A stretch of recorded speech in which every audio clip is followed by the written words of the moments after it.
और जला जाना है, सूरज जैसे जलो के जलकर औरों में जीवन लाना है। सूर्य की अग्नि के समान जो औरों को जीवन देता रहा है, जिसकी वाणी में आक्रोश है, व्यंग में आक्रोश है, ऐसे आज इस मंच पर प्रथम बार जो आए हैं और मैं चाहूंगी कि बार बार बुलाए जाएं, श्री अग्निवेश शुक्ल शाहजहांपुर से आए हैं, हिंदी साहित्य के सशक्त व्यंग का। कविता के बारे में निवेदन है आपसे।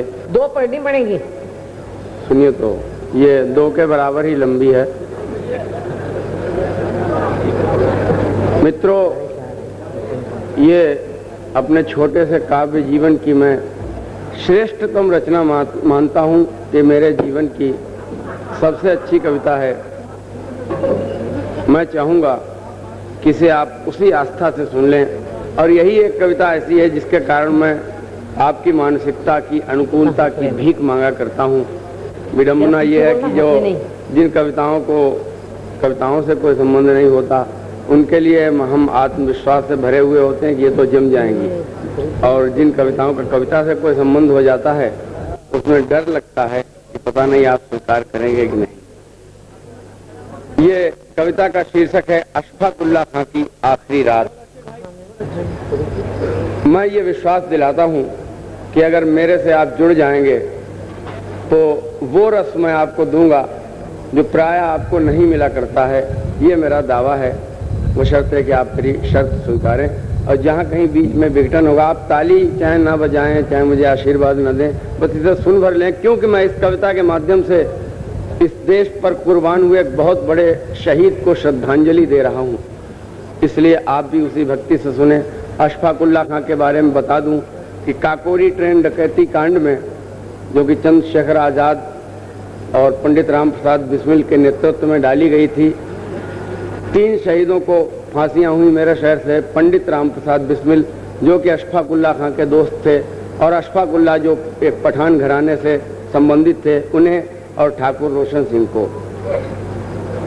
और एक विशेष बात यह कि 1857 से 1947 तक जो लंबी लड़ाई लड़ी गई आजादी के लिए, कितने ताज्जुब की बात है कि उसमें सिर्फ एक मुसलमान ऐसा हुआ पूरे देश में जिसने फांसी के तख्ते पर खुलेआम चढ़कर देश के लिए शहादत दी। उसका नाम सिर्फ अशफाक उल्लाह ही था। वो मुझे सौभाग्य है ये कि मैं उस धरती पर पैदा हुआ। मेरे ऊपर ये कर्ज है अपनी धरती का कि आप तक वो उसकी गंध पहुंचाऊं। देखिएगा, कल्पना कीजिएगा, फैजाबाद एक शहर है यूपी का, वहां उन्हें फांसी दी गई थी। दिसंबर का महीना है, अंधेरे में डूबा हुआ काला फांसी घर, कड़कड़ाती हुई सर्दी की रात। शाम को जेलर आता है और अशफाक उल्लाह से कहता है कि आप खुदा की इबादत कर लो, सवेरे तड़के 4 बजे आपको फांसी दी जाएगी। रात भर में अपने आप से मुलाकात कर लो, अपने को दोहरा लो। मैंने कल्पना की कि उस रात उस अकेले छोड़े गए अशफाक उल्लाह ने क्या महसूस किया होगा, क्या सोचा होगा। यही भावभूमि है मेरी कविता की। फांसी घर से शुरू होती है, कैसा था वो फांसी घर, फिर कविता आगे बढ़ते। सुनिएगा, अशफाक उल्लाह खां की आखिरी रात।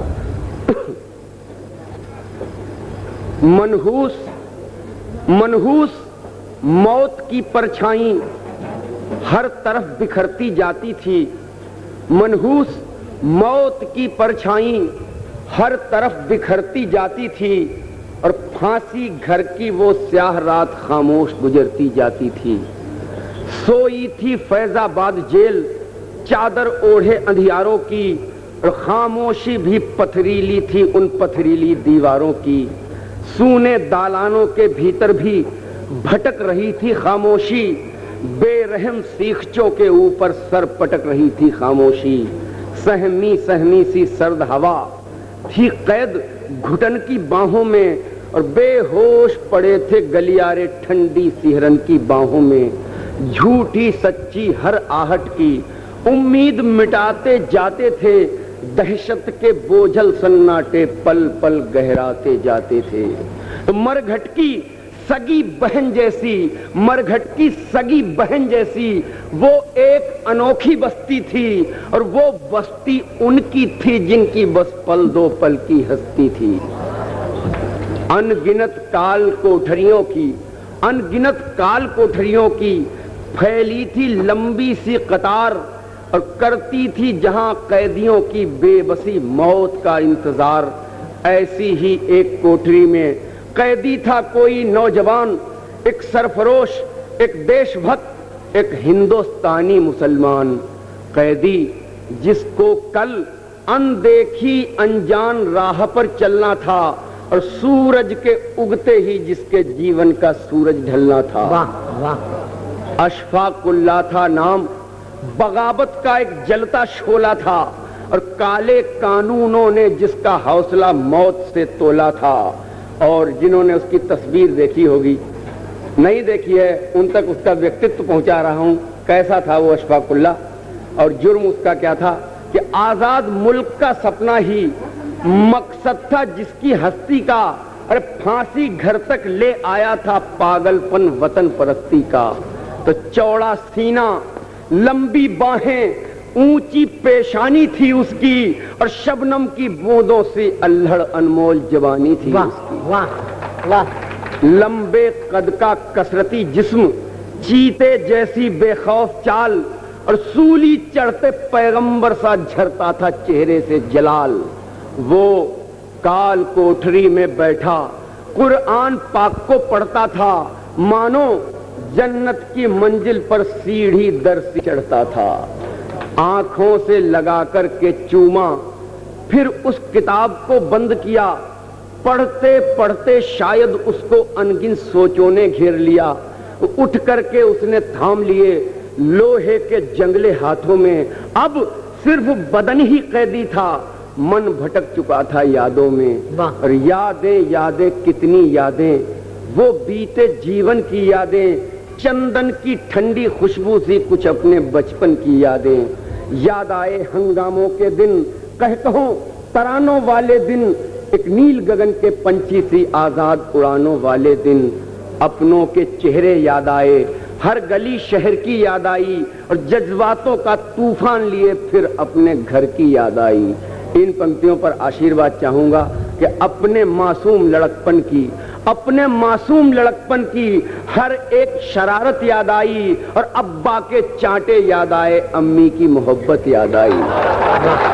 अपने मासूम लड़कपन की हर एक शरारत याद आई, अब्बा के चांटे याद आए, अम्मी की मोहब्बत याद आई और खुशियों की मधुर तरंग भरे वो भीड़ के रेले याद आए, सतरंगी इंद्रधनुष जैसे जब ईद के मेले याद आए।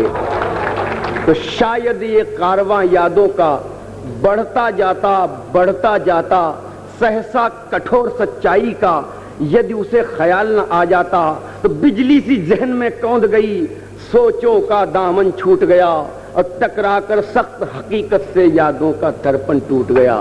और अपने पर ही आ गई हंसी, अपने पर ही आ गई हंसी, सोचा मैं भी हूं दीवाना। अरे आखिरी वक्त फांसी घर में बीती यादें क्या दोहराना। अच्छा तो होगा दुनिया से, अच्छा तो होगा दुनिया से, कुछ शब्द रुखसती के कह लूं और आखिरी बार हंसते हंसते अलविदा जिंदगी से कह लूं। और कह दूं मादरे वतन से सुन, कहते हैं कि मातृभूमि का कर्ज सिर्फ शहीद चुकाते हैं, वो अपना कर्ज चुका रहा है। कह दूं मादरे वतन से सुन, मैं तेरा कर्ज चुकाऊंगा और तुझसे ही मैंने जन्म लिया, कल तुझ में ही मिल जाऊंगा। कह दूं मादरे वतन से सुन, मैं तेरा कर्ज चुकाऊंगा, तुझसे ही मैंने जन्म लिया, कल तुझ में ही मिल जाऊंगा और जाऊंगा खाली हाथ। मगर जाऊंगा जब उन्हें फांसी लगी तब तक आजादी नहीं मिली थी कि जाऊंगा खाली हाथ, मगर एक दर्द साथ ही जाएगा और जाने किस दिन हिंदुस्तान आजाद वतन कहलाएगा। जाने किस दिन हिंदुस्तान आजाद वतन कहलाएगा। और जिस भाव को आपके सामने लाने के लिए पूरी कविता मैंने लिखी, उन पंक्तियों पर ध्यान चाहूंगा, आशीर्वाद चाहूंगा। ये मेरी मौलिक सोच है, फैसला आप कीजिएगा कि बड़ा मुसलमान होता है या बड़ा देशभक्त। देखिए एक बात ध्यान में रखिए कि मुसलमान इस्लाम में पुनर्जन्म नहीं मानते जैसे कि हम हिंदू मानते हैं कि हमारा पुनर्जन्म होता है, वो पुनर्जन्म पर विश्वास नहीं करते। इस विषय पर मैंने एक बात कहने की कोशिश की है। अशफाकुल्लाह तड़पता है, उसके अंदर का वतन परस्त सोचता है।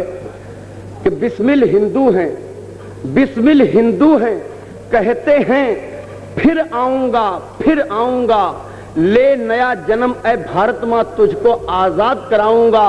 और जी करता है मैं भी कह दूं, पर मजहब से बंध जाता हूं। जी करता है मैं भी कह दूं, पर मजहब से बंध जाता हूं। मैं मुसलमान हूं, पुनर्जन्म की बात नहीं कर पाता हूं। और हाँ, खुदा अगर मिल गया कहीं, हाँ खुदा अगर मिल गया कहीं, अपनी झोली फैला दूंगा और जन्नत के बदले मैं उससे एक नया जन्म ही मांगूंगा। हाँ खुदा अगर मिल गया कहीं, हाँ खुदा अगर मिल गया कहीं, अपनी झोली फैला दूंगा, जन्नत के बदले मैं उससे एक नया जन्म ही मांगूंगा। टन टन टन टन करके सहसा बज उठा जेल का तेज गजर, टूटी चट्टान खामोशी की, सन्नाटों का फट गया जिगर। काली नागिन के साये सी चुपचाप सरकती जाती थी, फांसी घर की वो स्याह रात खामोश गुजरती जाती थी। मनहूस मौत की परछाई हर तरफ बिखरती जाती थी। और इस कविता को आपने सुना, इसके लिए मैं कृतज्ञ हूँ, बहुत बहुत कृतज्ञ हूँ। मैंने जितना सेटिस्फेक्शन, जितनी आत्मतुष्टि इस रचना को लिखकर पाई है, उसके बाद मैं गूंगा सा हो जाता हूँ और कोई कविता नहीं पढ़ता। फिर मिलेंगे।